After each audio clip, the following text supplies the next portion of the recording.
but given the time we've not had a... No, cool. I just...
Good morning all. We are here for an application hearing in the matter CFI 14-2010. Applicant is represented by Brown Rudnick. Lead counsel is Roger Kennel, assisted by Ravender Thakral. The respondent is represented by Herman Smith-Rehouse. Lead counsel is Stuart Patterson. Assisting is Nathan Hooper. Good morning everyone, I'm Ramadan Kareem. This was listed as a continuation of a hearing that we held earlier. But there's been correspondence in the meantime. So perhaps you could help us understand what we're going to achieve today. Yes, certainly that's what I was intending to do. Of course, as you say, we obviously, after the last hearing, there were various further requests and correspondence has continued. And I'm very sorry, one housekeeping point. There's no transcription today. Is there a recording? Because I'm concerned to ensure that any ambiguities are avoided if possible. I think there is a recording and we're going to get a transcript of that. Yes, there's an audio-video recording. Yeah.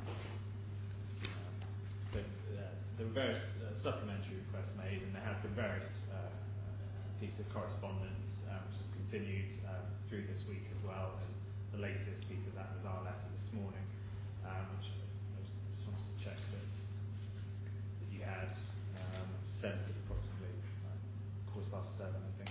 9th of July. 9th of July. Yeah. So there's matters have narrowed somewhat, and there's, by reference to that letter, there are now about 9 disputed requests, and we're here. NBC is here today to make an oral application for disclosure of the documents further to those disputed requests. And in terms of how we deal with it, we would suggest that we can go through each request. And I don't know whether the respondent wants to go first and respond to what we've said, because our position is set out really in the letter this morning, and then we can decide and then take a decision as to which documents should be produced and which ones shouldn't. And that seems to be a fairly efficient way of just dealing with this and getting through. And in terms of the examination, we had adjourned the application, the examination of Mr. Marshall, and our approach was that we wished to get all the documents first and then see if any questions arose out of those, rather than doing it on a piecemeal basis. may be that if today is Mr. Marshall's last day, then perhaps we have to, maybe someone else will have to step up and take his place. But we'll see where we get to once we've got all the documents. Thank you.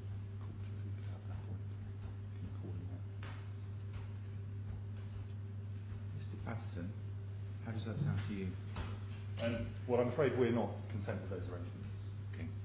There are perhaps two categories of issue in relation to documents and information requests that are outstanding. One category relates to the further documents and information sought from Deyaar or Mr. Marshall or an officer of Deyaar. The other is in relation to the requests for certification of the document production exercise and certification of the transcript of the hearing of the examination of Mr. Marshall on the 11th of June.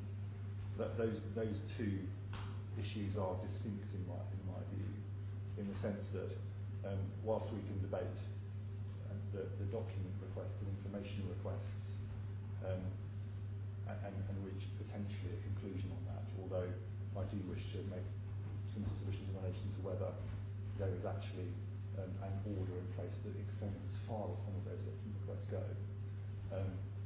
such that it may be necessary to have a further order made, which would require an application notice in my view.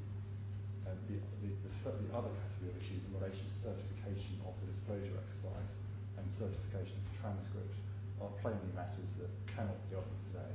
They involve, in my view, substantive legal principles as regards the obligations of a judgment letter in my client's position, and simply cannot be disposed of in this casual way with an oral application. So I'm certainly uncomfortable with the proposal that Mr. Kennel makes. So what's your proposal in terms of how do we can we move forward today, and how do we move forward today? My proposal, as set out in correspondence twice, is that both matters are dealt with on a more sensible basis, which is essentially that the matters which require an application are dealt with by way of application, and that means a written application supported by evidence which we respond to. At the moment we're dealing with iterative correspondence. We got the last round of that this morning. I don't have instructions. It's just not a satisfactory way to go about it. I'm trying to find out when Mr. Marshall in fact leaves Deyaar. I saw those instructions earlier in the week. I've not yet had them. I believe he may be around for a little bit longer than today, but I'm not sure of that. So I would like to be able to find out the information to assist the court, but I don't have it. So it may be that actually we can deal with this on more sensible footing with clarity regarding what is outstanding, what questions are outstanding.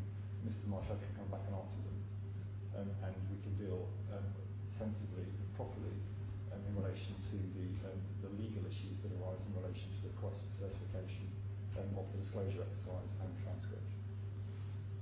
So I don't think this hearing should be active, in my view, and I indicated that in my letter 2 days ago. I mean, in the course of this case, and since Mr. Marshall last came in, there seems to be a habit of writing lengthy correspondence backwards and forwards to each other, which doesn't advance the case in every piece of correspondence. It's not clear that we're moving forward, but of course the clients are incurring significant costs as a result of it. So I thought it was probably better that we come in today and work out how to move forward, because I don't want to find ourselves in September with many letters under the belt and in no different position to where we are today. It seems that both parties have gone to great lengths to communicate about the disclosure, whether or not there should be disclosure, and we can probably proceed with that, I'd have thought, today. Whether we're in a position to look at specific elements of disclosure is a different matter. On the question of certification, I can have a look, but it used to be the case that the I don't want to say witness, but in the person who's giving their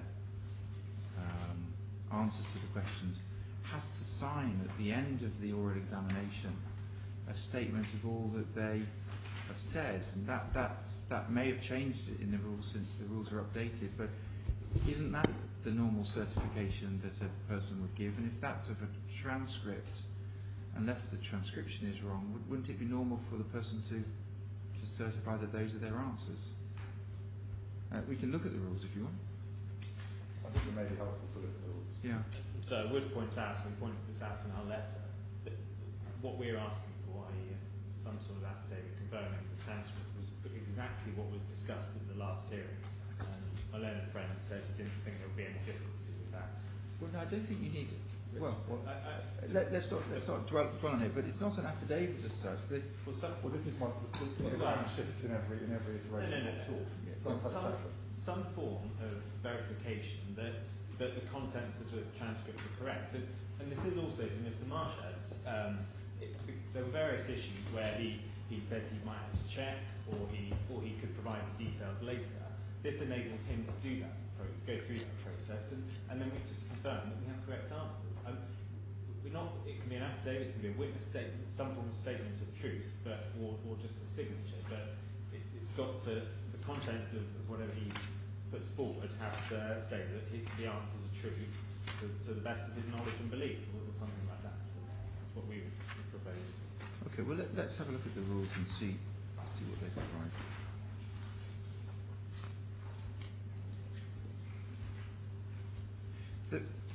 The ordinary form of declaration appears to be, I certify that this is a correct record of the answers I gave to the questions in this document, which was the form, signed by the judgment, the person appearing. I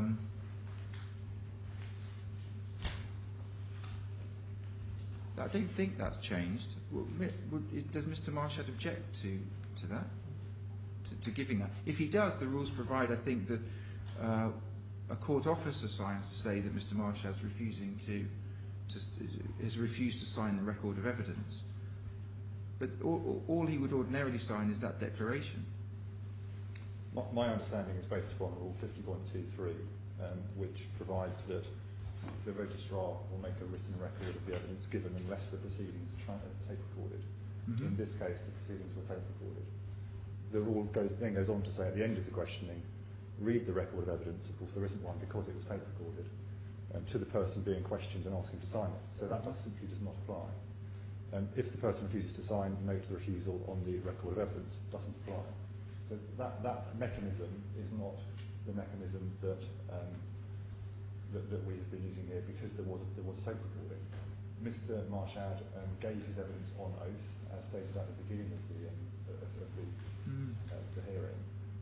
The indication that I gave in the hearing on the transcript, which has been, in my view, misconstrued by my learned friend, was that Mr. Marshad would be happy to confirm the accuracy of the transcript, not to certify something broader than that, but to confirm that what he said was accurately recorded on the transcript. And he was on oath, was he? He was on oath when he gave it. I'm sorry? He was on oath, wasn't he, when he was on oath. He gave it. And he is happy to confirm that the transcript records what he said. And that is the extent of his obligation. Complete switch of position. We've just had him saying he doesn't want to sign this declaration here, but is happy to confirm the truth or the accuracy of it. Yeah. And that's precisely what we want. Excellent. Well, he's given evidence. If I've understood this correctly, because I think this is a point that we can get rid of quite quickly, he's given evidence on oath, and he's willing to say that the transcript, he's read through it, and the transcription is an accurate reflection of the answers that he gave. What more would you need? He's also, what we want is him to confirm that the contents are correct. And there were various matters where he said he might need to check, or he thought something but wasn't sure. And as I just understood my learned friend, and as we'd understood at the hearing, he would have no objection to verifying the accuracy of his answers and the information contained. I think he's happy to. The analogy would be that we had written down all that he'd said, and at the end he would just sign to say, this is a correct record of the answers I gave. That would all he'd be required to say, and my understanding is he's happy to say the transcript is a correct record of what he said. I just understood my learned friend to be saying he objected to that because that rule didn't. Oh no, I didn't hear that at all. I thought what Mr. Patterson said was he's given evidence on oath, firstly, and he's happy to confirm that the transcript, the word in the transcript, because there may be the transcriber, for example, typed the wrong word in. So he would read it and say, "This is a correct record. This is what I said." We're perfectly happy with that, but there are various matters in there where he says, I need to check that. But that is a correct record of what he said. He said, I would need to check. And he's saying that's a correct record. What you're saying, and we'll come on to that, is how do we follow up? And we normally follow up by asking him to come back, having checked it and do that. So let's deal with this distinct point, because I think we can go away. Your explanation is exactly my client's position. That we provide confirmation of the accuracy of the transcript. Yeah, it's a correct record of the answers he gave, or words to that effect. Yes. When he reads the transcript, he's not confirming the content of the transcript, but that the transcript reflects what he said during the hearing. That is the purpose of the rule, and that's what we agree to do, and that's what we will do. Thank you. We're happy with that, but then we'll come on to the next point. We can then follow up, and he can confirm any other details. If I can respond to my learned friend's points about proceeding in this way, and he says that we should have application notice and presumably 14 days and all this, and the points I just wish to make are that they've had a chance to put in evidence in response, and they did put in evidence in response from Mr. Marshad, and it was always envisaged that this is how we would deal with it, so that we could come back here before Mr. Marshad left and get it all finished, not that it would be dragging on afterwards. Now, certain of the deadlines that were initially envisaged have been extended a bit. It's taken DR a little longer to produce some of the documents than they originally thought it might, and I'm not necessarily complaining at that, but it was always intended that we would have the further requests, the objections, and then we would come here today before the court and deal with them. That's always what was anticipated in our submission. And DR has had a chance to put forward the evidence it wishes to make the points. It's a fair point that the correspondence hasn't resolved the debate, but it has. The matters have narrowed a bit, and from NBC's perspective, the explanations given by DR have to a certain extent changed in respect to various things, and this does then feed into Mr. Patterson's other points about us wanting a statement about the disclosure and search process that's happened, because we seem to be told one thing in one letter and then we're told another thing in another letter, and so there's no certainty that all the requested documents have been produced, and that's our concern. But my recollection, tell me if it's flawed, was that Mr. Marshad gave he answered the questions, and we were then going to adjourn. And during that adjournment, your client was going to request documents from Deyaar. And if there were problems with those requests, then you'd come back to us and we would deal with those, so that we would have clear answers to the issues around disclosure of the documents. And we would then have Mr. Marshad back after you'd got the documents, and you'd be able to follow up on the points where there was uncertainty or some concern, and that would be the finalisation of his evidence. And we were told there was a time pressure because he's moving on. So where I thought we were today, perhaps, was that you've resolved some of the issues around disclosure, that there are some yet to be determined, that rather than doing it by correspondence, we might as well come in and deal with those, so that would enable us, ideally, to complete the examination of Mr. Marshad. Now, I haven't had the benefit of in-depth review of the correspondence, so maybe that's wrong. But that was my thought process following the hearing. So that's how we saw matters as well. Saw it that way. So, Mr. Patterson, in terms of that approach, is that tallying with your recollection, and is that something that we can move forward on today? In relation to the first point as to whether it tallies with my recollection, not entirely. Okay. The hearing of the 11th of June was the examination of Mr. Marshad, as I think we all agree. It was not a hearing of an application. There was no application made at that hearing, and there was no application at that point outstanding. The application had been made, an order had been given, the order required document production and the attendance of Mr. Marshad. And that is what has happened. The hearing, in order to be cooperative, I agreed that the hearing of Mr. Marshad could be adjourned.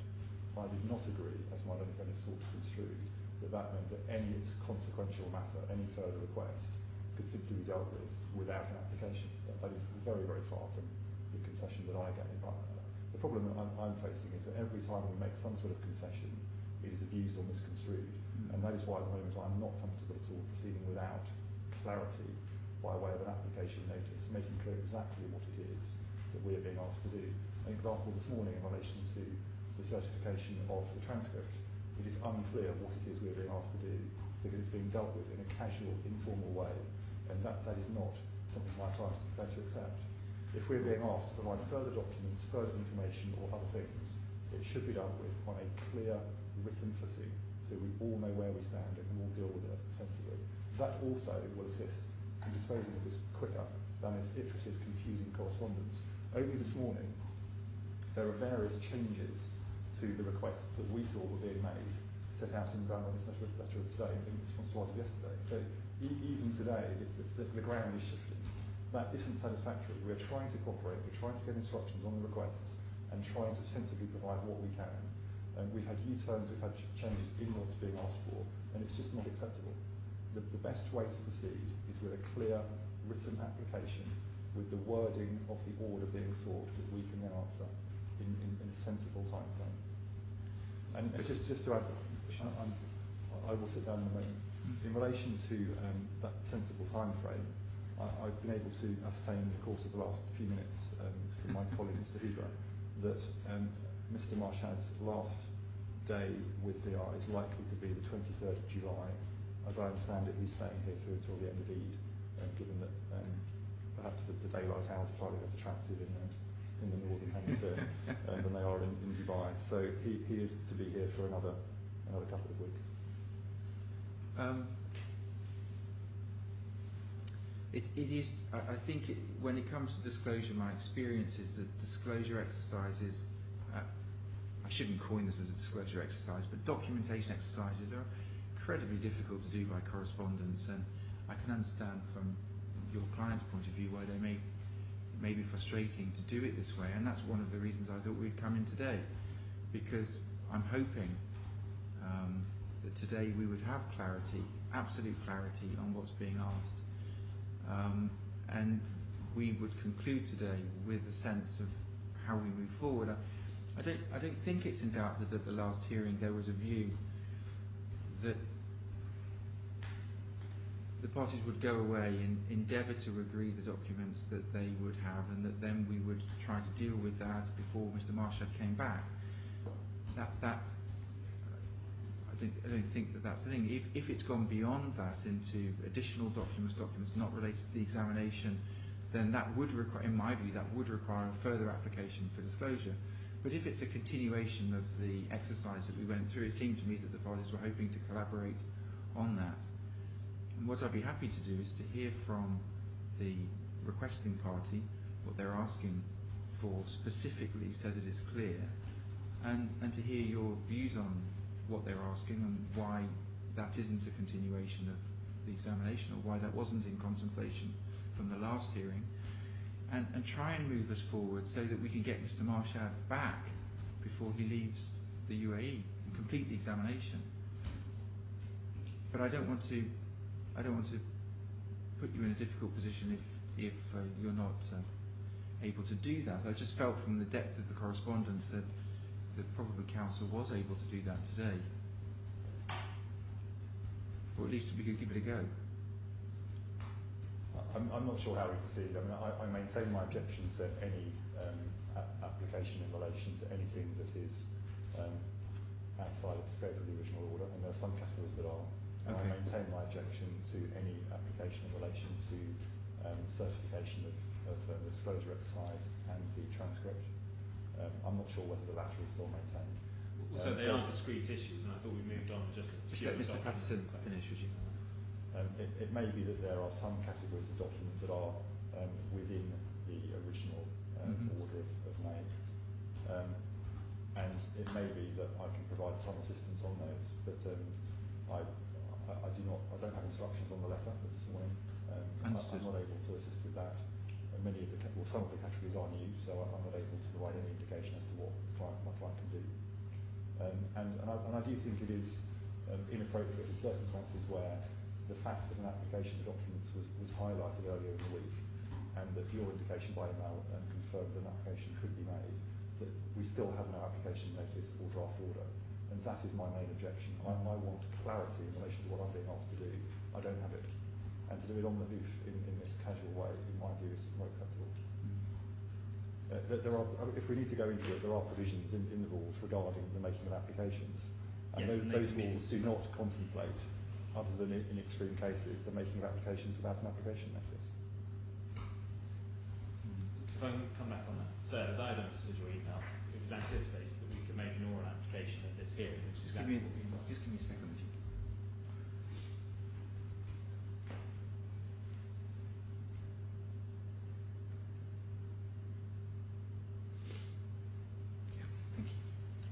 Yes, so as we understood your email, it was anticipated that we could make an oral application at this hearing. And in terms of whether there's an application notice or not, that can be dispensed with if it furthers the overriding objective, which is dealing with cases justly and progressing them in a proportionate way, rather than rather than there being too much delay. And this was precisely what was anticipated at the last hearing. My learned friend the document, he said there are two discrete issues, and I'm happy to accept that. We've got the document production statements and whatever, which we'll have what they're happy to give, and I'm not the document production statement we would still like, but we can park that for now. Is that the statement which you're so I think we've dealt with the transcript. So the transcript we've dealt with, exactly. The document production statement you're seeking is, as you would expect from a normal disclosure exercise, but to my mind, that's outside of the scope of what we intended. What we intended was to get the documents, to review them, and then to get Mr. Marshall back to talk about them. That was what we intended, not to do a full disclosure as we would normally do earlier in the case.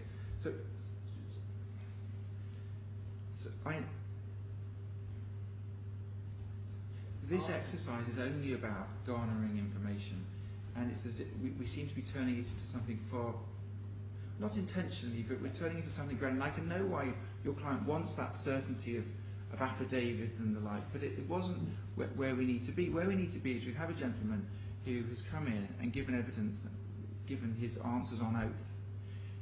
He's going to certify the transcript as an accurate reflection. We were going to go away, pull up some documents connected with the answers he gave to give greater clarity. We were then going to ask him to come back on oath to deal with them on oath, and then presumably to ask him at the end to say, is this transcript an accurate reflection of what you said? So the notices of how and why and whether it was done, that wasn't envisaged. You can ask the questions of Mr. Marshall how it was done in his knowledge, can't you? So I accept the point. We didn't have any desire to turn this into a Part 28 process either. Yes. But the concerns have arisen out of what has been produced by DR and the answers we've been given that have changed. And if I can give you two examples. Well, don't do that, because I think what we will do, let's endeavour to advance as far as we can. I think what would be helpful is within the context of this, we understand that what we were trying to achieve was to provide some light through documents on the questions that were raised, so that when Mr. Marshall comes back on oath, he can be asked questions based on additional documents. I'm with Mr. Patterson of the view that if it was to become a disclosure exercise as such, additionally, we would want to look at a new route for doing that. So what I'd like you to do is to take me through the concerns that you've got in terms of the requests you've made their connection to what was discussed with Mr. Marshall, to hear from Mr. Patterson and to see if there's a way that we can move forward that gives Mr. Patterson's clients the clarity they need, that is all they have to deliver in order for us to get Mr. Marshall back before he leaves the country. Because this is a Pyrrhic exercise if it turns out that Mr. Marshall leaves the jurisdiction and we can't get him in anyway. No, so we quite agree with that. As we go through the documents, you'll perhaps see some of the concerns that we've had about what's been produced and. But that's a matter to raise with Mr. Marshall. You see, it's a distinct. There's what you might call the Part 28 process, where you challenge and did you search deep enough and what were your keywords, and then there's this process, which is a facilitative process to give you the information that will help you continue questioning Mr. Marshall. And you can ask Mr. Marshall, as you did, I think, last time, do you recall how these documents were found? Do you know how the search was done? So I'm not trying to go outside of where we left last time, which was you were going to ask for certain documents that helped in the questioning to get Mr. Marshall back to ask him about them, and then we conclude Mr. Marshall's examination. If you wanted something outside of that, there are processes to do that. Certainly, but I think there's the questioning of Mr. Marshall, that's fine, but I think my learned friend has always been pains to point out that it's not Mr. Marshall who's obliged to produce documents, it's DR. Yes. And this is part of the whole process. It's DR is ordered to produce documents, not Mr. Marshall as such. DR produces the documents, and we then ask, so that we can ask Mr. Marshall questions. But it's clear that Mr. Marshall isn't the one who's been doing the searches for various documents. Yeah, I understand it, but what I'm trying to convey, and I'm not doing a very good job, is the discussion around documentation was only in relation to the questioning that we had of Mr. Marshall. And so, as I understood it, we heard from Mr. Marshall. It was agreed that there may be some additional documents which would be helpful to have before we continue with Mr. Marshall, so that you could continue to ask Mr. Marshall. So to the extent that documents are relevant to the questions that we've had with Mr. Marshall and the questions that have been ordered to be asked, that would make sense. To the extent that they go beyond that and that they're questions that Mr. Marshall won't be able to deal with, then that wasn't the exercise that we envisaged, was it, during the adjournment? I think DR has always accepted that its obligation is to produce the requested documents. Now, if there's a dispute about that, fine, and they object, fine, we deal with that. But if it's something to which they don't object, they've accepted that their obligation is to produce those documents, and it's their obligation. And our concern has just been they haven't done that. Now, it may be that we then need to if Mr. Marshall's not the person to ask about it, it may be that we have to ask someone else, and we have to Part 50 then. And we're fine with that, but equally that does mean this whole process drags out, and we just want to get to the bottom of get the documents that have been requested, and have confidence that everything's been produced, because there are concerns, and they concerns that we had during the trial process, and I don't want to take us back to that too much, but there were concerns, and the judgments do indicate that there were documents that existed that weren't produced, and this is MBC's concern. But I'm happy to move on and just go through the inventory. Let's move on, go through the inventory, and let's see if we can make some progress today. Well, the requests that are outstanding, they haven't been shifting. They've remained the same as they were on the 14th of June when we submitted our supplementary requests. And the outstanding ones, if you have our letter from this morning. Yeah. And so paragraph 3, you can see the ones there are. Request 3 is the disclosure statement, so we won't deal with that now. So the first one then is request 5, and if that's helpful as well, if you have Herbert Smith's letter. I think we've dealt with the document production statement. Yes, so that's what I meant. So request 3 we're not dealing with. So if we go to page 2 of the letter, paragraph 7, and it's request 5. And probably helpful as well if you have the Herbert Smith's letter from yesterday evening, the 8th of July. I've got that. And so if you go to page 2 of that letter, in paragraph 2.4,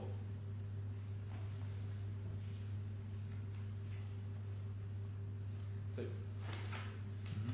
we're after documents relating to Sky Gardens received by DEYAR after the 30th of March 2015. So you may recall that the 30th of March is a week after the second judgment came out, and that's the judgment, of course, that said DEYAR has lost, DEYAR now owns the units and has to pay. Well, that's the important bit. DEYAR is the owner of the units, and you may recall that AMLAC then got in touch, and there was a bit of correspondence between AMLAC, of course, owned the other 2/3 of the beneficial interest in Sky Gardens, and there was a bit of email contact between Mr. Marshall, I think, and someone at AMLAC, and DEYAR had requested various details from AMLAC, and the emails we'd seen didn't appear to answer that, and as I recall from questioning Mr. Marshall, he thought there may have been further correspondence, but it would have been dealt with by one of the people in his team, and so it wasn't clear what documents there were, and that's why we've asked for these documents. These, we would submit, they're clearly relevant. Sky Gardens is DEYAR's interest in Sky Gardens is a major asset in this jurisdiction, and it's hard to say what documents there might be, but they may give an indication of value, which would be relevant for the enforcement process here. They may give sort of greater identification of the units. They may identify units that have been sold and hence aren't DEYAR's anymore. There's all kinds of things that could potentially be relevant, and so that's why we ask for those documents. And the problem with, if we then go to DEYAR's response, which is paragraphs 2.4 and 2.5, if you read paragraph 2.5, that their concern is that this is a broad request, so just on the face of it, it covers lots of documents which it considers will be plainly irrelevant. But it's not at all clear from that statement there that they've actually looked at what documents there are. There's no, for example, if they'd said these are irrelevant because for the most part they're just complaints from tenants in the property that the air conditioning is not working. Things like this, that is irrelevant, but one can imagine there might be an awful lot of documents like that, or just routine matters that aren't necessarily relevant to sort of the valuation of the interest as a whole. But we've got no idea of what documents there actually are. DEYAR's not the manager of the property, and so in our submission, the response from DEYAR is just not good enough. We submit these documents are relevant and should be produced. I'm just turning now to, because I think can't we take ourselves back to the disclosure order of Justice Sir David Steele. If I'm looking at the right document, with the origin here is it Sir David Steele's order of the 13th of May? Yes, sir, that's the one. Okay. So a starting point, wouldn't it? A starting point would be that the documents that you're requesting are contemplated within Schedule A. And that would be a good starting point for each. Yes, that's fine. And they're there at paragraph 2. Documents relating to Sky Gardens, to DEYAR's interest in Sky Gardens. And what we've done, and so but that's what DEYAR was ordered to produce, and they produced a very limited number of documents, the email correspondence between DEYAR and AMLAC, as I said. But then the question, the further request arises out of Mr. Marshall's answers, and it relates to this original request. So there's no question of it being outside the scope of, and even if it's not technically within the original order, the whole process, as we've just said, was to deal with things that arose out of Mr. Marchad's examination as well, because this request was made blind, so to speak, when we hadn't conducted any form of examination of Mr. Marchad, and matters came out of that examination, and we followed up. So there may be further requests that aren't technically within this order, but that's exactly what was contemplated. But I would submit it is. It's plainly within paragraph 2, documents relating to DR's interest in Sky Gardens, the IFC. But subparagraph 2 goes on to explain the specific documents, doesn't it? Yes, it gives examples of specific documents. And that's what... I may be missing the point here, but DR is obliged to produce those documents. Well, yes, it is, and you're saying that you're saying give us any documents related to Sky Gardens received on the video of 30th. So is your suggestion that you haven't got the documents that DR has been ordered to produce by Schedule A? Well, yes, so it is. I mean, if we can go to the specifics, we look over onto the top of the second page of Schedule A, you've got item C, and we've got all correspondence between DR and AMLAC in respect of the sale proceeds and or rental receipts from Sky Gardens now owed to DR. Mm-hmm. Now, there was an email from AMLAC telling them how much they held, and if memory serves, it was approximately 28 million dirham. But Mr. Marchad's answers indicated that members of his team may have further correspondence. That, as I recall it, that's... So isn't that a better question to ask? But based on the answers given by Mr. Marchad, he has suggested there may be further correspondence. Please disclose any further correspondence that falls within the documents ordered in Schedule A.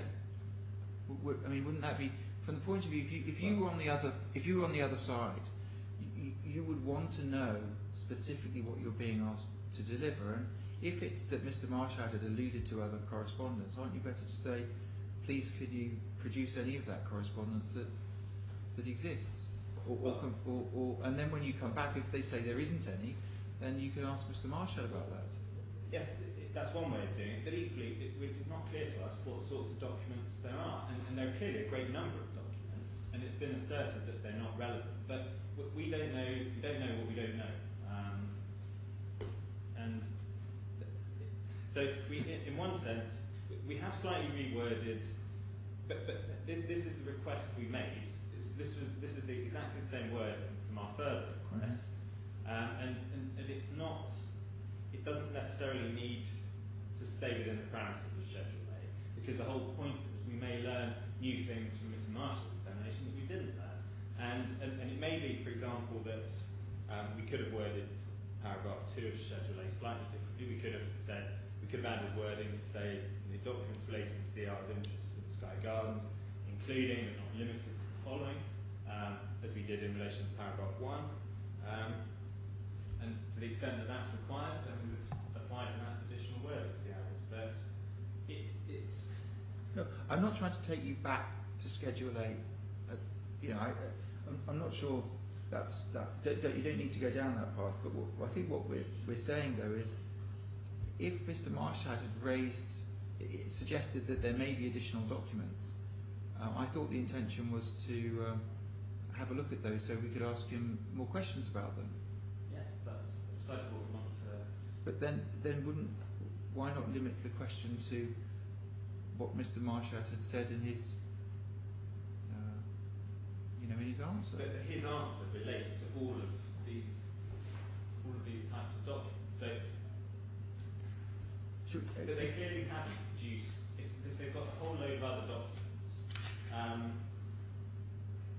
that they're very likely to fall into these categories. I think if you're saying that you believe DR are withholding documents, that's a different matter. Well, yes. That's not a matter for today. That would be a matter you'd have to raise separately. But if Mr. Marchad had said, I think there may have been other emails, but I can't remember, wouldn't it be perfectly acceptable to say to DR, could you check to see if there are any, so that we can look at them and ask Mr. Marchad about them? And if DR says there aren't any, he's mistaken, then you raise that with Mr. Marshall. So why did you think there were others when it doesn't appear as if there were? That would be a normal process, wouldn't it, to go through? It's one way of thinking, but in a sense, but I mean, this is what we're trying to do. We're asking for further now. Fine, the definition of request 5 in see in that letter it is a fairly broad one, but that we would say they're potentially relevant. Maybe we can. There are clearly lots of documents relating to Sky Gardens they have, but they're not producing. We would submit they are relevant, and if we have to broaden the request, then we can apply to do so, and we can apply to have. But we're trying to deal with this in a sensible way. But fine, if we have to go back, get another order, get the CEO, get the head of the IT department, get all the people in who dealt with this, then we'll conduct lots of these examinations. But we don't want to do it. We want to deal with it in a proportionate way. We've made the request, and instead we face these technical objections. Oh, it's not within the scope of the order, and these assertions of irrelevance when really, it doesn't look as if they've actually seen these documents. So how someone can assert that they're irrelevant is beyond me. There's all kinds of issues that are relevant for execution. There's valuation, there's identification of the available units for execution. For example, some units may have been sold, they may have been on long-term leases, they charge. There's any number of issues that could relate to whether they are potential targets for enforcement. I understand. And if it fell within the schedule, then Dare had to have produced. Yes. If it flowed out of answers given that would allow you to then continue to ask questions, then I think that's fine as well. I don't think there's any objection. If it doesn't fall in Schedule A and doesn't flow from answers given, then you probably would need to apply, wouldn't you, to broaden Sir David Steele's order? Yes, I'm happy to accept that. We need to make another application, but it's not clear that. But the fact is, Mr. Marshall indicates there are further documents from after the 30th of March that might, maybe it's correspondence, but it might not be limited. It might not be limited to correspondence. It seems a fair and sensible request to make.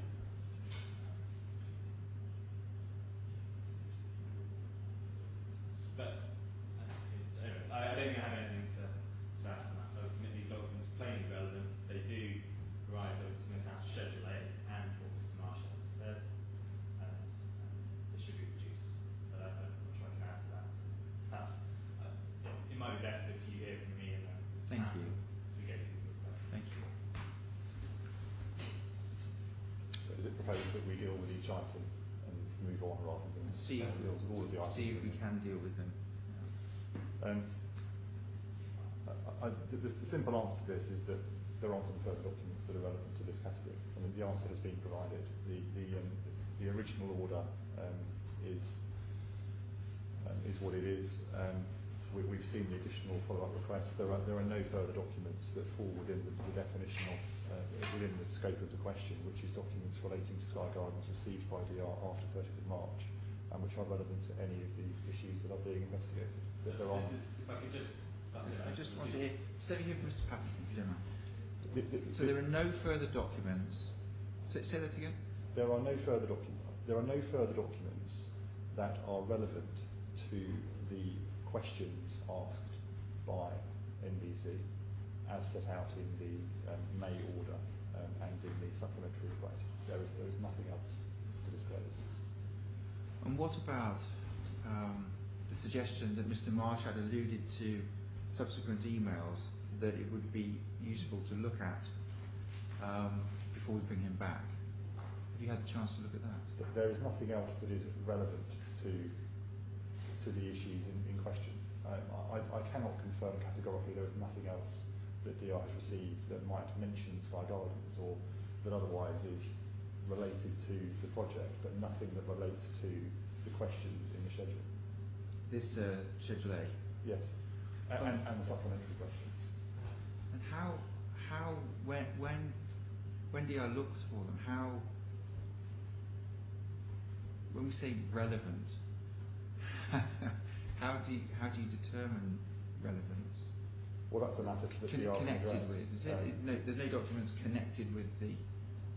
This is not the nature of this is not the type of inquiry that requires broad, expansive searches, because we are talking about a very, very small category of documents, because Deyaar receives next to nothing about this asset, given the circumstances.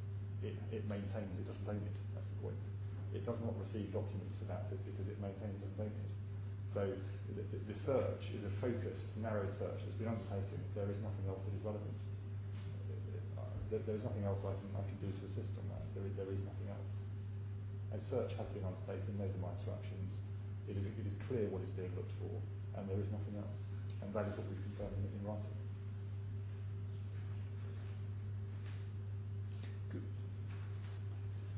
Could you go so far as to say there's no correspondence that is connected with the request in the schedule, or is it that just semantics? I'm not quite sure what that means.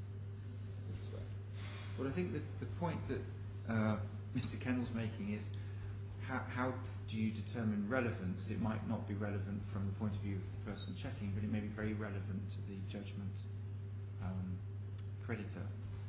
So I was just seeing if there was another way that you could give comfort to Mr. Kennell, use of another word that you would be comfortable with, to show that there isn't anything connected with or that relates to the questions raised in Schedule A or the matters raised by Mr. Marshall. Well, this brings me very squarely back to my underlying concern. We're now changing the wording that we're being asked to use. It's an unsatisfactory process because of the lack of clarity as to what it is we're being asked to do. So it may be possible for my client to provide some other form of wording, but I'm being asked to do it on my feet. Yes, no, that's not right. So the request for your client was relevant, was it? The request that was made was documents post 30th March that are relevant. Is that the request that was made of you? The difficulty is, the request is set out in the original Schedule A, and so it is very clear what it is that NBC is asking for. There isn't any doubt on the part of DI as to what the focus of the inquiry is.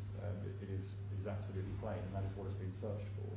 And in relation to this particular category, this is a straightforward exercise because of the complete sparsity of documentation that relates to this asset in DI's possession for reasons which are well known.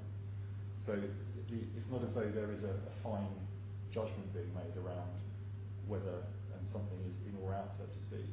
That there aren't documents that are borderline or difficult to decide upon. It's clear.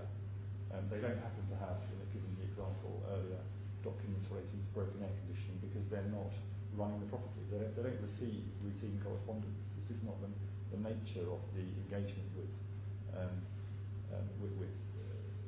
their interest or otherwise in Sky Gardens, given that they are not registered as the legal owner. This is not something that requires a difficult senior person to decide fine issues of judgment on relevance. It's very straightforward. Did I give you any greater comfort, Mr. Cannon? No, sir. The word that sprang to mind was fudge. We're being told in the letter that the breadth of the request is such that it includes documents that will be plainly irrelevant. So there's clearly documents there. My learned friends are certain there's a sparsity of documents, but after the 30th of March, we see DR finally, not given the appeal, perhaps doesn't fully accept, but finally it gets in touch with AMAP and says, yes, we're the owner. Can you give us some information? And it's a natural assumption that after that, the process continues and DR is involved a bit more. And we quite agree, DR probably doesn't have the air conditioning complaints because it's not the manager of the property. But that begs the question. DR thinks it'll have other documents that do fall within the request, within the wording of the request. And then, as you said, it's just they've made a call as to whether it's relevant or not. And we were hearing relevance being related back to the original request and saying, well, documents that are relevant to documents relating to Sky Gardens. And that's just, there's an element of circularity there.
didn't say there were no documents, but it's not as if it's a vast exercise.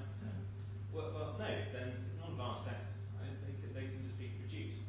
We would submit because it's not clear that the right test, the correct test of relevance is being applied. Well, Or we can have something. I don't know that. I haven't heard that argument running disclosure exercises before. It's not a problem for them to disclose at all. I mean, we have to connect the request for disclosure to the matters in hand, don't we? We can't just say, well, it's easy for you, give us everything. And I'm not suggesting you're saying that, but is there a way that we can refine? Because I hear what you're saying, and I accept that we have got a disclosure request, and I accept that Mr. Marshad, in the answers that he gave, did occasionally say, well, I think it might have been like this, there may have been these things, I don't know, and I thought we'd left it that you could ask. Isn't there a way of taking your request and adjusting it to connect into specifically the schedule and the matters that flowed from what Mr. Marshad said, and not have it so broad as it currently is? We could perhaps take the wording of Schedule 2 and add in wording so that it's clear that those are examples, or maybe so those are examples, but it's not limited to those, and then have some identification of the. Well, you'll have to bring some specificity to it. Say which are relevant to the value of DR's interest and the specific units over which DR has an interest, and any matters affecting that would affect the viability of enforcement. I'm not that wording's we can perhaps come up with something, but that's how I might be able to do it. So at least there's an element of the relevance test built into the request that narrows it down. But I think it's important to do that. I think it's important to narrow it in a way that connects it to what DR has been ordered to produce and what Mr. Marshad raised. In the context, we need to bring Mr. Marshad back to ask him about it. So, on this point, perhaps one way forward is for you to, and it may be more, but to send in a refined version of the request, and for Mr. Patterson to, given that there aren't huge quantities of documents, to just double check, having looked at that specific request, to check with the client. And if the client says yes, if the position's the same, there's nothing more, then there's nothing more.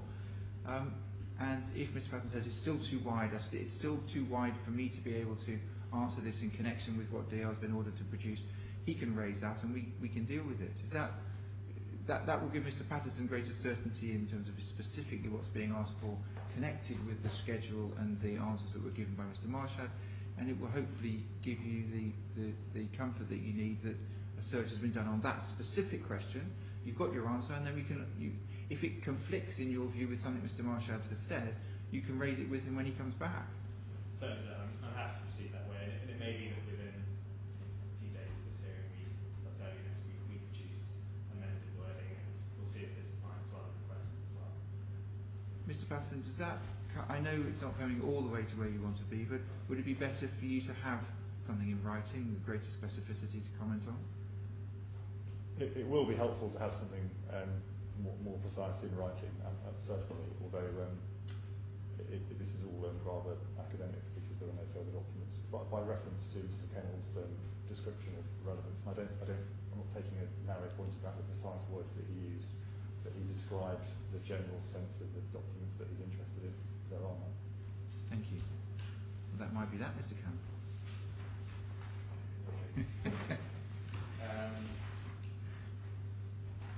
We then come on to request 7, which is the page on page 3 of our letter. This is for Radi board minutes relating to the Central Park GFA dispute. You recall that there was Mr. Marshall referred to, I think the accountant referred to, the Radi accountant referred to there being a dispute between Aradi and the P.J.S.C about the square footage of Aradi, and I think it's slightly more than it was than I thought it was going to be. The P.J.S.C wants more money for that, and Aradi doesn't want to pay for it. So that's the long and the short of it. And okay, so we might so DR has agreed to produce the board minutes relating to that, but they will redact all the other matters. So in a sense, this request, and we then sort of go down to request 23 and 25. That's a request for all of the Aradi's board minutes, and so in a sense, request 7 is encompassed within those as well. So we're happy to obviously to have disclosure of board minutes with the GFA dispute, but we don't want them redacted. And so it perhaps ties in more with request 23, which is 4 minutes from Aradi. But so DR has agreed to produce some of the sections of the board minutes that relate to the GFA dispute. So it may be request 7 we can park, and we'll just deal with redaction in the context of request 23. Okay. So request 23. So request 23, I think, is for the Aradi board minutes.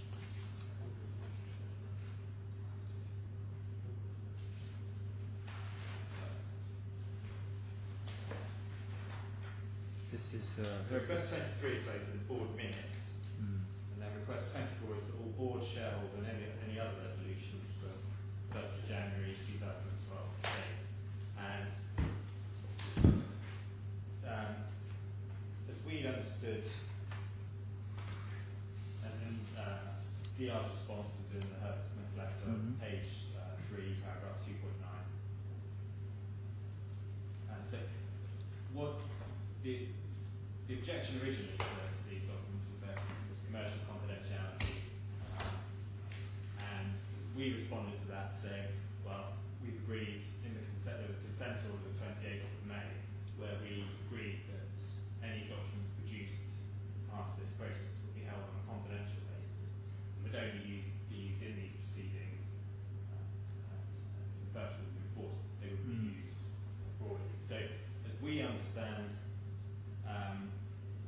that paragraph 2.9, where I was going to say DR acknowledges that we executed a consent order confirming that any documents provided would be used solely for the purposes of this case. As we understand it, the objection is no longer commercial confidentiality, it's just relevance, and that comes out from the second part of paragraph 2.9. And so then 2.10 they say, accordingly, unless your client can provide a credible explanation for the provision of such documents, our client objects to the request.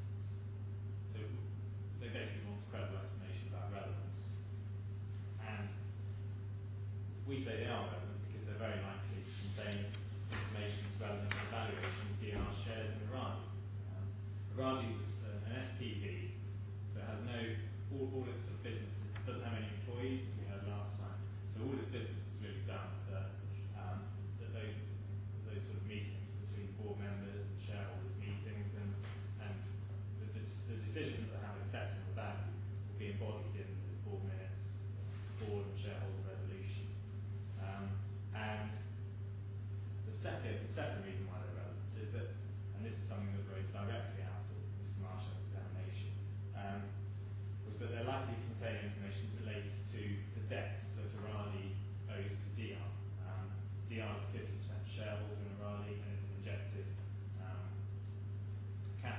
shareholder capital of about 750 million dirham, and it's given Aradi a loan of 131 million.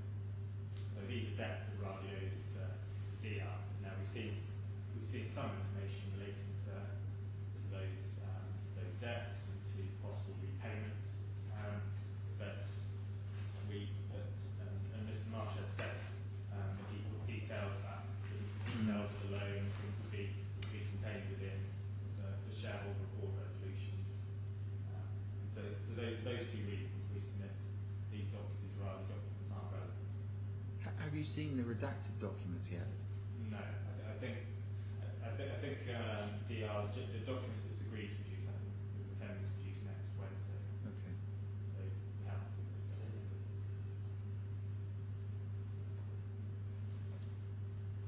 So at this stage, you don't know whether the documents that will be produced will have all of that information in.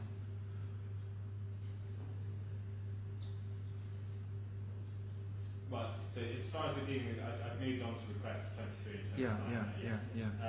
But again, we don't know what's in there, but they're very likely to relate to have an effect on. Well, I've explained the reasons why they're relevant. I understand, but it's difficult because you don't know what you're going to get. Okay. So, generally not a good policy to quote Donald Rumsfeld, but we don't know what we know. All right, thank you. Mr. Patterson, I think we're on request 23 to 25. Yes, thank you. I mean, in relation to 23 to 25, these documents are not within the scope of Schedule A. So I'm not comfortable with providing these documents at all under the existing order. They do not go to any of the categories in Schedule A, paragraph 1. So that's my principal concern regarding this request. And the real point that I have there is just the lack of clarity about what actually it is that they want and why. We have agreed to give documents nonetheless, despite them falling outside of the order. And we agreed to provide relevant information on a redacted basis. We then get from Brown Rudnick in their letter of the 5th of July, which is at tab 10 of the bundle that's been provided to us. Page 9, paragraph 46. An indication that, which appears to be an acceptance that DR could redact irrelevant material from the documents. So the intention, notwithstanding the documents not being squarely within the schedule, was that we would provide the minutes on a redacted basis to provide information which was relevant. That is what we've agreed to do, and we don't agree to provide anything that is irrelevant because there's simply no entitlement to it. Now, once again, we understand clearly what is relevant and what is not. There is no written explanation of what is strictly relevant and what isn't, but we've undertaken the exercise in good faith. We are saying we'll provide what is relevant.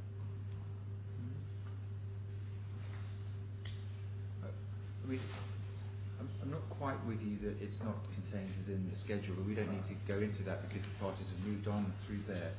But it does seem as if Mr. Kennel, the redaction of the relevant material is something within the contemplation of your clients. So your concern is whether DAR might redact relevant information. Is yes, it? I mean, it may be that, as I said, what you contemplate in terms of an execution process override is with some form of seizure or attachment of their shares and some sort of forced sale of them.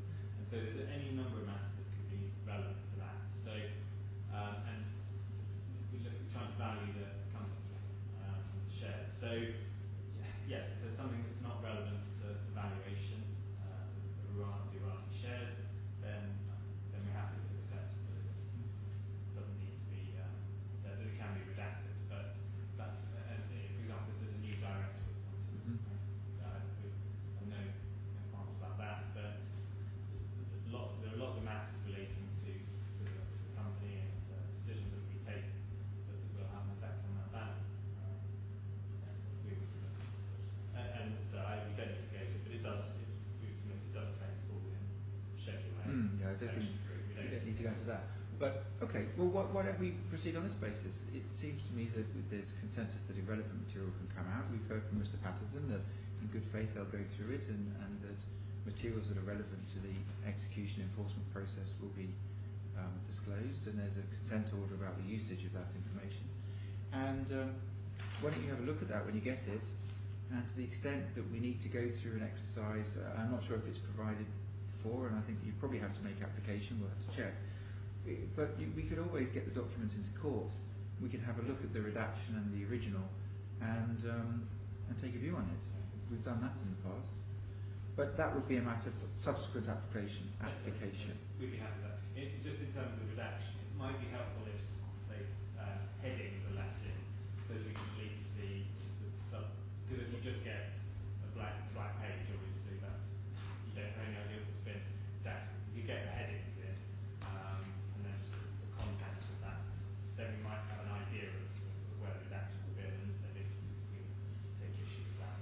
So let's see what Mr. Patterson's doing. As he said, it's all being done in good faith. His firm's going through it. He knows full well, as does the firm, what's relevant and not relevant to execution and asset values. So let's see what comes in, and then we can, if there's a need to make a subsequent application, you can do so. Yes.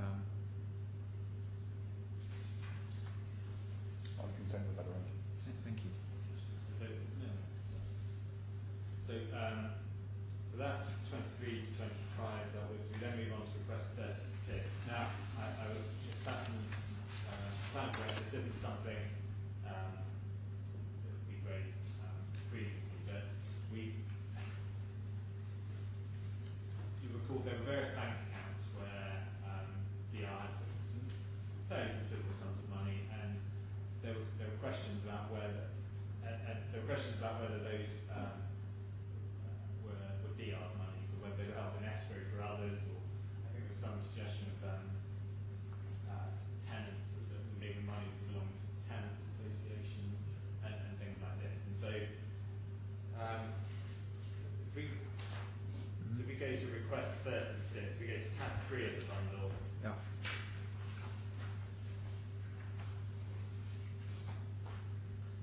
Okay. So it might be easiest if we go to Mr. Marshall's witness statement, because then we get the answer as well. So tab 8, page 11. Right, let me just read what Herbert Smith Freehills have written on it as well. 36. I don't think they would have said anything about 36. Okay. We've only raised that in our letter this morning, so I do apologise to Taaleem for not raising this sooner. But this was something we would wish to raise. I think we would have raised with Mr. Marshall. You could still raise it with Mr. Marshall, by the way. He needs it. Yes, we can. And it just that the answer is we sort of didn't really address the response, didn't really address the question, and Okay, it may be that the wording of the question could be criticised, but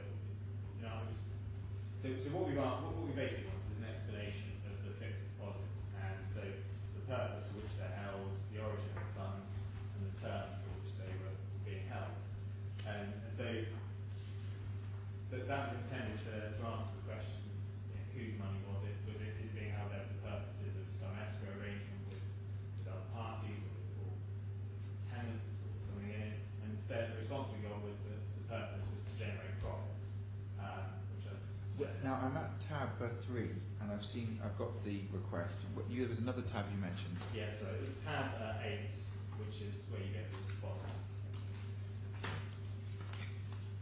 Okay.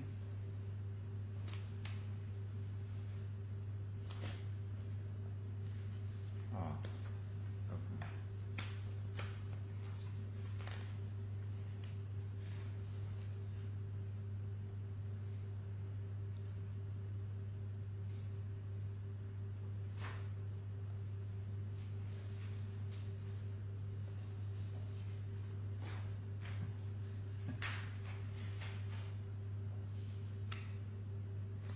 So I can take you to the transcript. It's over a couple of pages where Mr. Marshall discusses this, but the broad issues were: is this actually DR's money, or is it being held in escrow for someone else? Yes. And that's what we were trying to ascertain, and the response. And it may. So what I've said in our letter this morning is that we could perhaps add a number 4 to the request, which is to whom do the deposits belong. I wouldn't add it. That's the question you're asking, isn't it? Well, it is. That's what we were trying to get at. I accept we didn't. Perhaps we could have. But that's what we were driving at. Yeah. I would submit that should have been, those sort of details should have been provided.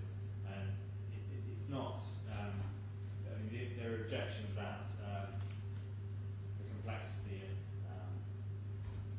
the exercise, and I think that just relates to the origin of the funds, which it may be that if funds are coming in from hundreds of people, perhaps, and that's not what we're trying to get at. We're just trying to get at whose money is this? Is this DR's money in bank accounts, and can we execute against it? If I've understood the answer, it's documents providing such details which would be, purpose for which deposits are held have been provided. We'll hear from Mr. Patterson in a minute what to generate profit means, but it seems your question is the money in the account the property of DR? Yes. For the purposes of enforcement? Yes. Okay. Mr. Patterson? Well, we received the request this morning. We haven't been able to take instructions. We are seeking instructions. Even now, perhaps until you clarify what the question appears to be, the question itself is not actually clear. So if it could be confirmed exactly what the question is, I will seek an answer. Okay, well, I think the question is, for the fixed deposits listed at tab 67, page 773, which of those are, to which of those does DR have a beneficial interest? Or is that something like that? Exactly. I mean, but what is the specific question? Yeah, I can understand, Mr. Patterson. What's the specific question you'd like DR to confirm? Do the fixed deposits listed at the belong to DR beneficiary? Okay. I will seek an answer to that question. Thank you. Can I ask Mr. Patterson, and you don't, it's a bit flippant, what does to generate profit mean? What did you mean in that answer? The purpose for which the deposit is held is simple, to generate profit. This is Mr. Marchand's answer. And he may mean profit rate, do you think? Well, we don't know. I would anticipate, but I'm purely speculating. Of course, yeah. The reason for putting money on a deposit account is to generate what we might call interest, profit. Yeah. Okay, well in that context it does make more sense. No, but it didn't address the concern first. We then move on to request 41.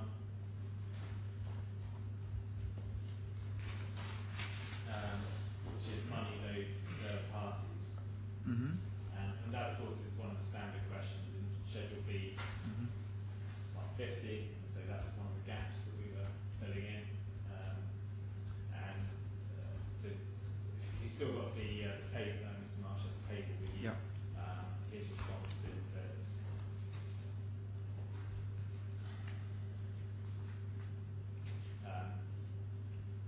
DR has not provided money to those third parties, but generally the size and complexity of the set aside would be disproportionate to the relevance of the information. We then went back and said that you can provide details of monies owed where the sum owed is more than $1 million dirhams or more. And we then heard back that so this is on page 4 of Ferguson's letter, and they proposed they provide details of payments owed to over $1 million dirhams, which are owed to the following entities: banks or financial institutions, which will be provided, and master developers.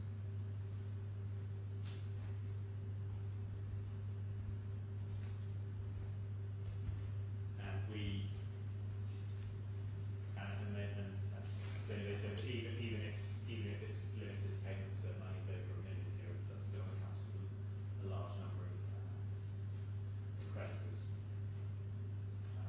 We would submit this is a standard question, and monies owed to third parties may affect the viability of enforcement against various assets, and this information should be provided. And when we this objection to complexity and how long it would take disproportionality is made, it appears as an objection to various requests, and we this is a judgment for 240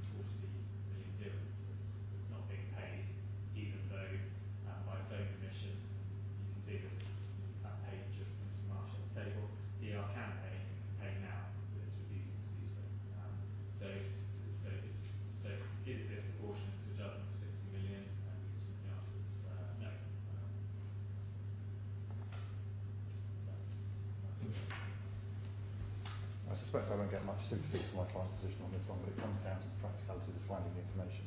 The information in relation to master developers and banks is readily obtainable because that is essentially where the significant liabilities lie. That is obtainable and can be provided. Beyond that, it's a significant exercise to find things. The nature of the liabilities of that type are actually quite difficult to ascertain with any precision. For example, the client gave me an example of potentially a client forfeiting its investment in a property, and there being for example, a deposit to return to a client that might exceed 1 million dirhams. It's quite hard to find that information because it isn't captured centrally. So there is a significant task to undertake, and hence the objection.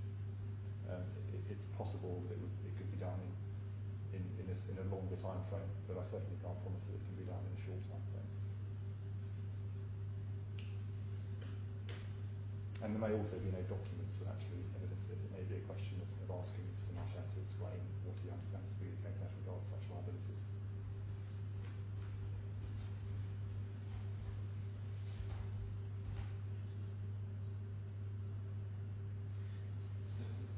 One would expect this kind of information to be produced for the purposes of accounts. Imagine 1.National talks about its monies, hidden debts, or the liabilities column, and so it's somewhat surprising that it's such a task.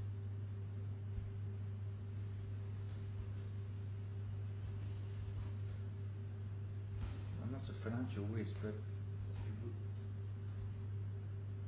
I'd have thought, Mr. Patterson, the company would want to know how much it owed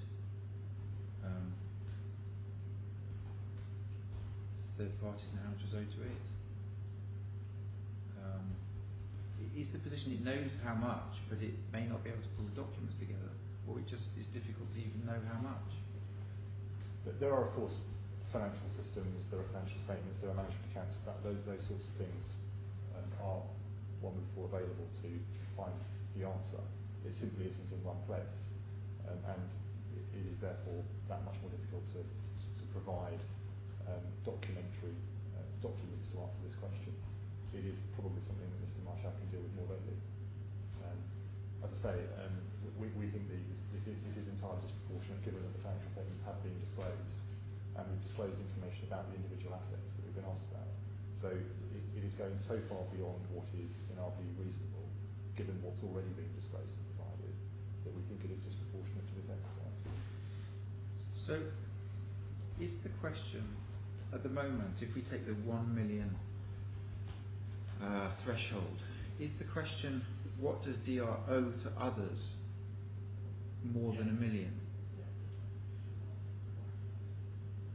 I think it's that this is relevant because if other people are owed money, they may potentially be taking action. I mean, I could well understand why you would be saying, I want details of anyone worth more than 1 million that owes money to DR. But if DR owes money and it's confirmed that it owes, this is how much we owe, just help me to understand why. I think it's how it helps you. I think it's because you need to potentially then they might be taking execution measures against various assets. And I agree. But money owed to DR is in one sense more interesting, but you don't want to make an application for some measure of execution and find that someone's already proceeding against this as well. And I suppose I think that might be why a debt judge best has the details of all the debts that are owed to. It's not in Schedule A. B. It's in B. It's not in the order. It's in Schedule B, and the whole purpose of, and this was another thing that we agreed at the last hearing, was that we made a request that mops up any gaps from Schedule B. Anyway, we're not there yet because it was this was what we need to understand is we've got on the one hand we're happy to disclose there's nothing hidden in there, it's just it's not an easy process to disclose. And we've had other cases of systems for property companies that grew significantly, and it's not easy. I understand that. So on the one hand, we're saying, as I understand, Mr. Patterson, we've got it. It just takes us some time to put together, and it costs us a lot of money, and it may not ultimately give you any more than the figure that you've got today of the general liabilities of the business, just give you more specificity. And what I'm asking you is, based on what you've got today, why do you really need that level of specificity? How will it help? If it's have others brought execution actions against DR, which could impact the assets, that seems fair. Perhaps maybe let's do it a different way, and we'll take the monies over to master developers and banks, which and then perhaps we'll see where we get to, and perhaps we could have perhaps DR could identify any creditors who are taking execution measures against its assets. That has been served with execution processes. Yes. One hopes they centralise that. I can take instructions now. I'd imagine that the R would know that, Yeah. so I should be able to provide an answer to that.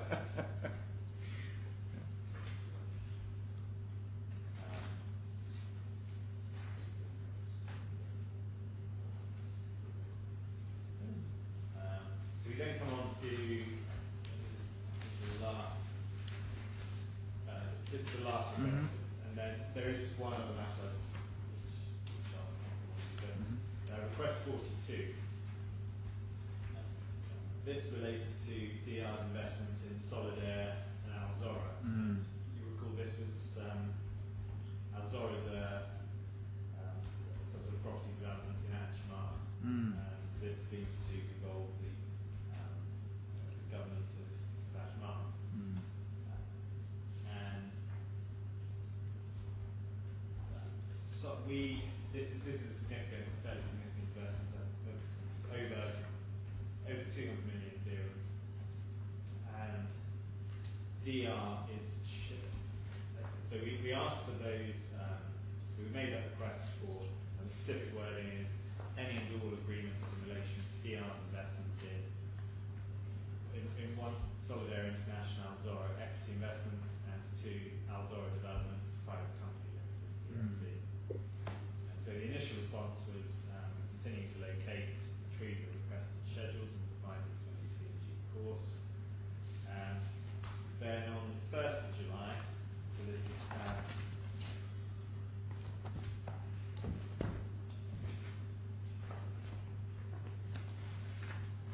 9 in the bundle.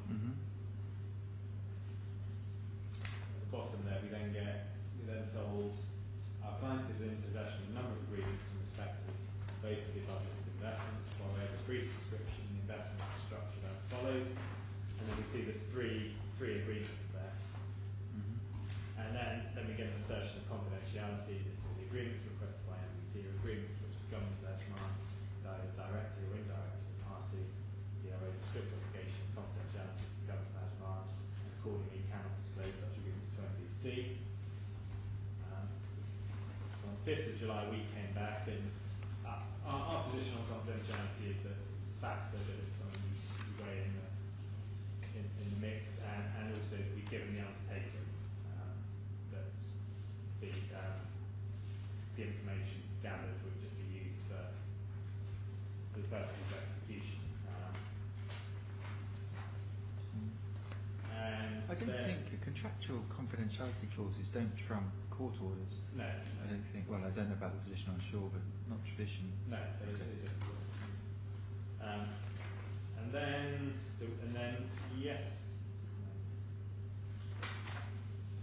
So then in yesterday's letter. So on the 1st of July, the DR says we've got 3 agreements, and so if we just look at those in just a little bit more detail, there's agreement 1, which is between Solidaire Management Services (SAR) and the government of Ashmar. Number 2 is Solidaire International Limited and DR. They enter into a shareholding agreement, and Solidaire International Limited is, as we understand it, a DIFC entity. And then create what one imagines as an SPV, SI Alzora Equity Investments Incorporated, which I think is a Cayman entity. And then that Cayman entity was entered into a separate shareholders agreement with the government of Ajman to form Alzora Development Private Company Limited, which one presumes is an Ajman company. And then yesterday, in the Herbert Smith letter, we get told the position somewhat different, and it's actually DR only has the agreement, only has one agreement in its possession. That's agreement 2, the one to which it's a party, and is prepared to disclose that.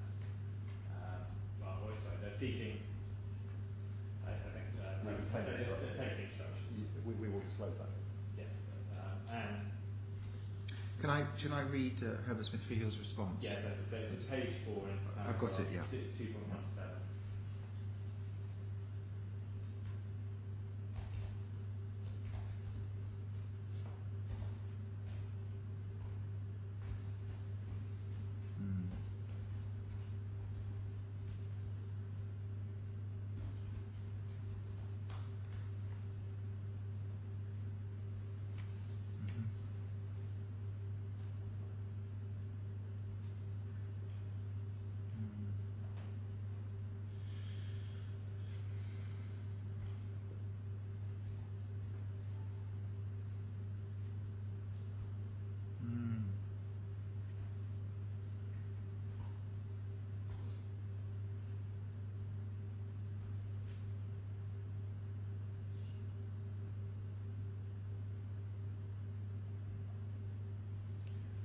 So AZDPC was the formation, was formed from Solidaire International, Alzora Equity Investments Inc. and the Government of Ajman. And there doesn't appear to be a shareholders agreement. There must be some, would have thought, some basis of the arrangement. That's what you're asking for, as I've understood it in your question. We've asked for these 3. We've asked for the agreements, and we were told there were these 3 that exist. And now I'm not sure what the position is that other agreement doesn't exist, or just that they don't have any copy of it in their possession. Although the test for these things is not, of course, is not just possession, it's custody or control. And so it's this request which is giving rise to some of our concerns about the disclosure process. Because on the 1st of July we were told we have 3 agreements in our possession. And then on the 7th of July, we're told, 8th of July, sorry, we're told we've only got 1 agreement in our possession. And it's these types of contradictions that indicate actually that has a search been done, or is someone just sort of giving an off-the-cuff opinion about what documents are likely to exist? Well, I'm looking at the 1st July letter. It doesn't say it's in their possession, does it? Yes, it does. It says. Oh, it does. I'm sorry. At the very bottom of page 1. Yeah, it's a possession of a number of agreements in respect of them, and then it tells you about the structure. Well, it doesn't go so far as to say that the ones that are listed in 1, 2, 3 are the ones in possession. To be fair, it doesn't say we're in possession of the following 3. It says we're in possession of a number, and here's how it's structured. But I understand what you're saying. I understand what you're saying. Yeah. But they're clearly in possession of more agreements than. So if they're not in possession of agreements 1 and 3, then there must be others that they're in possession of. Now, and this is the thought in this that you're that there may be around 200 million or so of funds which are due back to DR as a result of its investment, over which you would like to execute. Potentially, yes. Potentially. We understand it's a shareholding, so Yeah. it would be some, and it's shares in a Cayman entity, but then there's also a DIFC entity involved. So Understood. I mean, Mr. Marshall didn't really shed that much light on this, and we obviously, without seeing the agreements, we don't know what the structure is, we don't know who owes money to who, and any other provisions that might affect enforcement. Okay. So that's why we want to see these agreements. Thank you. Ms. Patterson. The letter of the 1st of July from my firm does perhaps lack clarity to some extent, but it doesn't say that we have the 3 agreements listed, and it isn't intended to do that. So I apologise if that wasn't clear enough, but that was the intention. We have agreement number 2, and I've obtained instructions this morning to provide that agreement. That agreement is the one that DR is party to. It does not have any other agreements in its possession or custody or whatever the term is that it's going to use, but it doesn't have any other agreements. So it has, as I understand it, some other documents, and those documents are ones which DR is simply not prepared to provide on the basis of its obligations of confidentiality to a UAE government entity.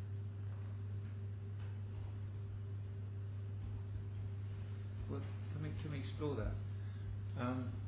Not prepared to provide. On what basis?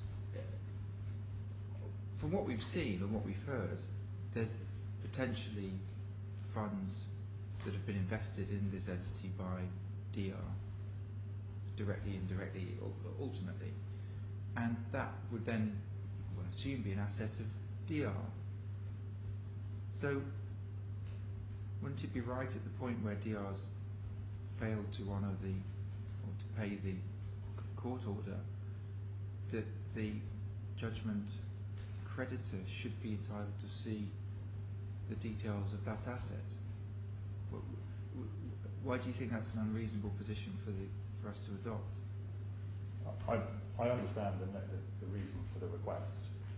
My client's very firm position is they are not in a position to provide documentation that is confidential, where they owe a duty of confidentiality in relation to those documents to the government of Oman.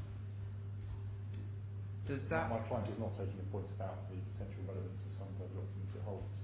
It's a question of its duties to a UAE government entity. Does that duty, though, is it a contractual duty that are you saying there's a confidentiality clause which prevents them from handing it over, or on what basis is the confidentiality argument being put forward? I haven't seen the documents, but I'm told by the senior management of DR that it is not in a position to provide them.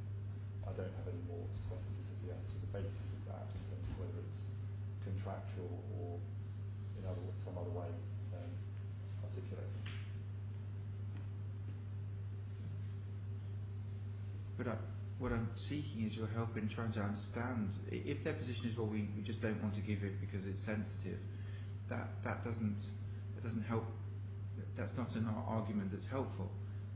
But I'm looking for an argument that's helpful about why, with an investment potentially of this scale, the arrangements in relation to that investment shouldn't be disclosed to the party that's entitled to receive the judgment. I'm afraid that there's nothing further I can say about it. I suggest that one way of dealing with it would be for an order to be made, and for our client to raise an appropriate objection to that order, because at the moment the objection is absolutely crystal clear from my client's instructions. It cannot provide them, and therefore the only way forward is for an order to be made that our clients will in due course raise the appropriate objection to. It's the cannot that I'm trying to understand. Cannot, how cannot, why cannot? And I don't know whether they've given you instructions on that. Well, it is simply that they do not consider that they are entitled to do so. And without, as I say, this comes back to my fundamental point about there's no application before the court, there's no evidence, there's no precise order. I don't have evidence, a statement from my client dealing with an application that's being made because there isn't an application being made. It needs to be dealt with properly, on proper evidence, and at that point my client can explain his position more fully. At the moment it's not being given the chance to do that.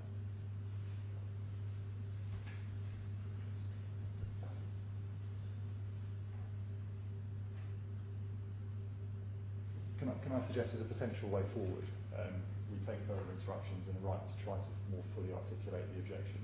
I cannot promise how far the clients will be able to go, but I can certainly ask them to be as fulsome as they can be. Well, in the context, this was a matter that was raised during examination. We adjourned in order to explore the matters that were discussed to bring Mr. Marshad back. It does seem to me that it would be a matter of interest for a judgment creditor to understand the nature of an investment of this scale. Your client, I don't think, has given you enough to explain at this stage why we shouldn't allow it. So we're dealing with procedure, and you say make an application. I think the rules provide for oral applications to be made during a hearing, and that's what's been done, and that's what we're contemplating. But I understand that your client, you may want to take further instructions on it. So how do we move forward? What's the best way to move forward? I am inclined to order that the documents are disclosed, but equally, if there's a good reason why they shouldn't be, we should hear that first. So if the application has been made and I'm inclined towards it, you don't have instructions. Do you want to have some time to get instructions and respond, and then I'll determine it and decide whether to issue the order or not? Well, I think that is sensible, and in the context of that, I would appreciate a clear written explanation, a statement of what it is that is being sought, so that we don't have any doubt as to what it is we're being asked to do. That will also assist in seeking any consents that DR may decide it wishes to seek. So do you think 42 is unclear or too broad? Well, if we're sticking to 42 as stated and nothing else, then we will take instructions on 42. Well, so as we would then like the other documents that have been mentioned that relate to the investments, and those have been mentioned today. It's covered, isn't it? It says any and all agreements in relation to DR's investment in SI Al Zara and Al Zara Development. Well, yeah, well, technically, whether one doesn't know whether things are agreements, and particularly in light of the fact there doesn't seem to be an agreement at the sort of bottom rung of the structure, or certainly not one that DR has any record of. Agreements might not necessarily cover it. So we would say any and all agreements or documents in relation to DR's investment in. Well, then you don't need agreements. You say any and all documents. Yes, that would do it.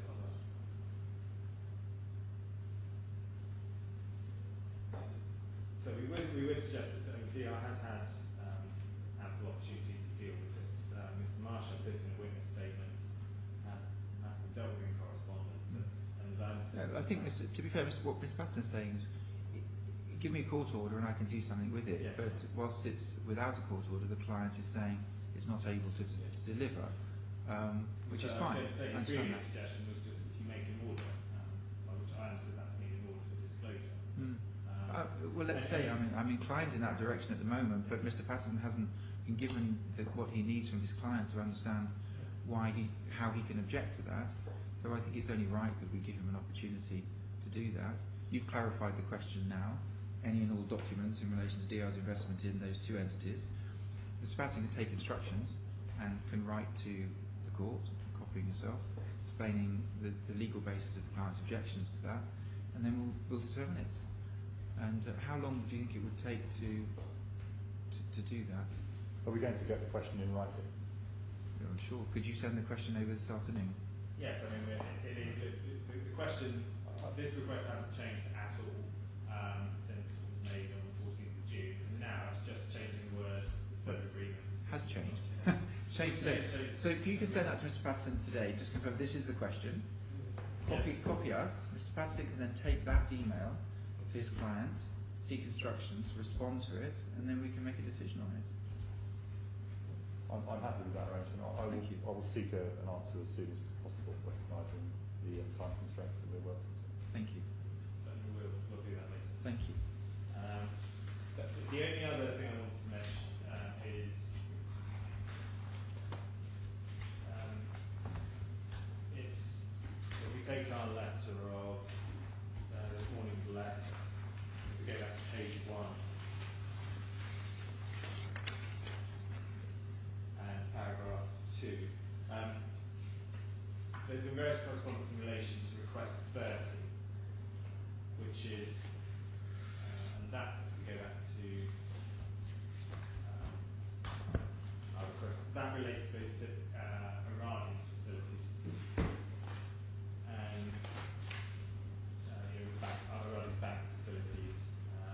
Now, we had a query and it actually related to DR's bank facilities, and unfortunately we've been referring to request 30 when we should have been referring to request 34, which is DR's facilities. And I don't think this is a... You've lost me a bit now. Do we need to go back or...? Yes, if we could just go to...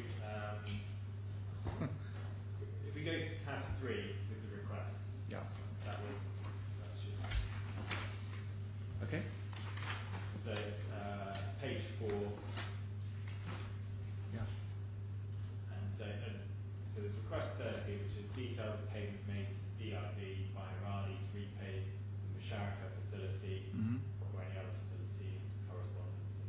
Because you may recall at the last hearing, we heard from Mr. Marsha that DIB's security against Aradi was going to be released, or I think it may now has been released, because Aradi's repaid the monies. And so that was fine. But then request 34, we made just down the page, we asked for details of DR's finance facilities. So DR, if you've got bundle 2, sorry, so we call it round 2, I don't, it's the white folder. Yeah. And if we go to tab 34,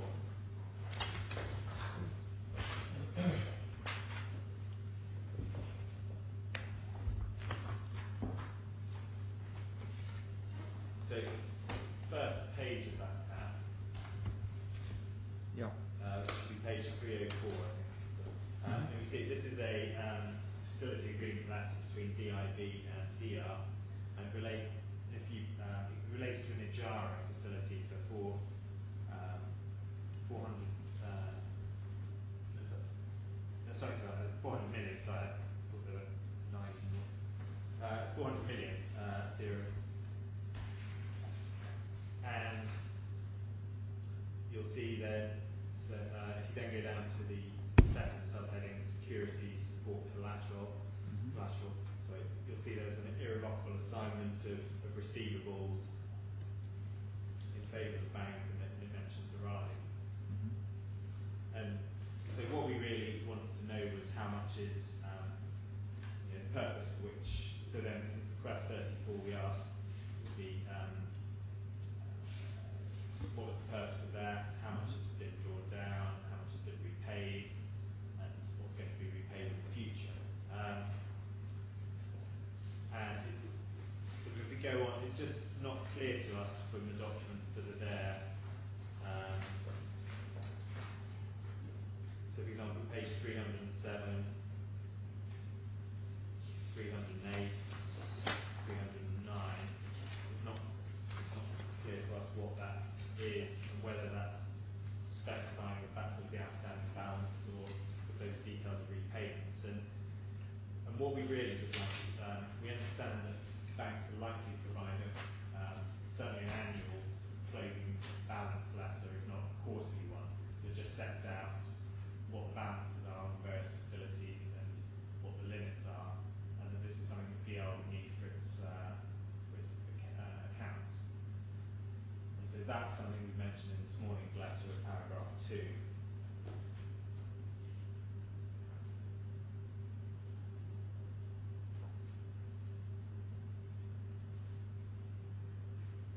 But the first that DR will know of this is the letter this morning. Yes, okay. Well, and maybe that's something we can clarify. Perhaps we can add that as a request where we clarify precisely what we're after. And the document we would say that is a document that falls within request 34 as originally made. And it just at the moment the position isn't clear to us what the balance is under that facility. So we. Well, I think phrase the question in that way, because that will go to the asset. Phrase the question in that way. Mr. Patterson, send it over with the other question. Yeah, Mr. Patterson, he hasn't had a chance to take instructions on I that. said that, so I'm not, this isn't a criticism. No, just flagging it. So if we narrow the question to something which is clear, send it to Mr. Patterson so he can seek instructions, and then let's see where it takes us. We sought instructions on the question as within the letter. We haven't got them. I'm not sure to wait for the next version or whether to maintain the request for instructions on this one. But I'm happy to do whatever I'm asked to do. I will seek instructions on a question once it's been confirmed what the question is. If you could refine the specific question in the context of the balances, it sounds like closing balances you're looking That's for. what we're interested in. Then just ask for that, and Mr. Patterson can then give instructions on it. I think that's everything. So that's all the requests. So I think at the moment DR is going to produce the certain documents are going to produce by the 15th of July. Okay. And there's obviously various we're going to make further requests which we'll certainly be able to send perhaps tomorrow, or maybe this afternoon. Other plans? So Other plans? we're both flying back this afternoon, so but we can hopefully. They have Wi-Fi on Emirates now. It's very good. We'll get those to the course and as soon as Thank you. we can. Hopefully we'll be today. And just in terms of how we take this forward, perhaps we need to schedule in a further potential examination from Ms. Marsh arising out of these questions. And perhaps if we Yeah, agreed. We do need to schedule that. I'm getting further information coming through about availability. The next week is available. That's maybe short notice. The week after, which includes Eid, is not available, but the week after that is apparently staying 1 week longer than we told you earlier. So he should be around until the very end of the month. Well, that sounds like the week. So in other words, The week after. I can't do the week of the last week of July. It's the week after that, isn't it? After Eid. trying to navigate all the various notes. I can do the first week of August. First week of August. But is that what we're talking about? I hope so. We've got the dates to our calendar. That's the week commencing Sunday the 2nd of August. Where are we? What's the date today? Today is the 9th of July. Thank you. I think that week is he'll have gone by then. He'll have gone. So the available weeks from our side are next week and the week 2 weeks after. It may be that we could, if we have any questions, I think perhaps in the first instance we'll try to put them in. We would try to put them in writing anyway, and it may be that they can be dealt with in writing. I think that's. We've dealt with questions in writing from Ms. Moshad before. We have no objection to that. We can provide a further affidavit to answer questions that otherwise would have been given under oath in court. Yeah. If he, when he leaves, would he be available? I mean, you'd have to ask, but if we need him back for half an hour or so on video conference, by IP conference, so he could do it from his laptop at home if he wanted. How could you find out how amenable he would be to that? I will find out. I believe he will be, but I need instructions. Just in case. And that will take us into August, which suits your availability, and it will perhaps give him more flexibility as well. We've got quite good IP connections now, so he could come in from his laptop over the internet. I believe he'll be in Canada, so we may need to take account of the time difference, but in principle. We can sit late and he can do it in the morning in Canada. That's fine. So we don't need to list anything now then? No, I think we're to produce our sort of refined questions to some of the requests. Well, how many? I think we're agreeing what we've agreed to do today, Yeah. rather than yet more questions. But Yeah, no. You were going to produce. There was one specific question. I think I'll just clarify. So request 5. I think the Sky Gardens document we were going to was fine. Yep. Then requests 7, 23, 24 and 25. I think we are going to choose redacted copies. 7 we dealt with. So 23 to 25, have a look at the redactions and then make further application if you think it's necessary.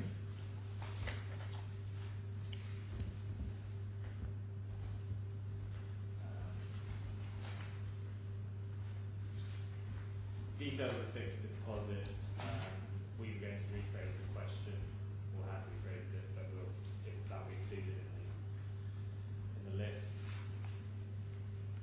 Monies owed to third parties, request 41. Well, 36, wasn't it that we were looking at financial creditors and developers over? No, that's 41. Oh, is it?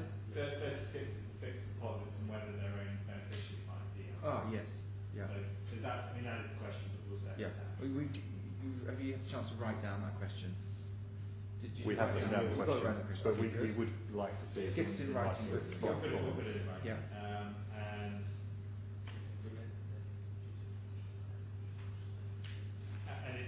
And then 41 it was what they agreed, so the money's owed to developers and banks Over a million. and the execution measures Against them. against them, yes. Yeah. And then 42 we've just dealt with now. So we'll get, well, if we could get the initial agreement that they did agree to produce. We should be able to provide that today. If we have that today, that would be helpful. And then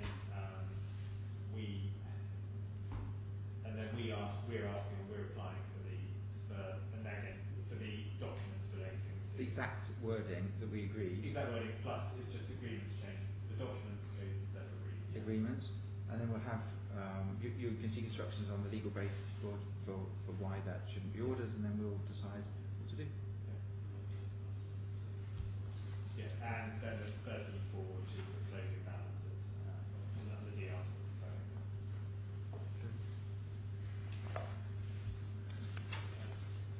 I think that's all. Excellent. Mr. Patterson, Thank you. well, I hope we've achieved more in a few hours than would have been done in correspondence. And if I don't see you before, have a good Eid, and perhaps we'll catch up in August. Thank you. All rise.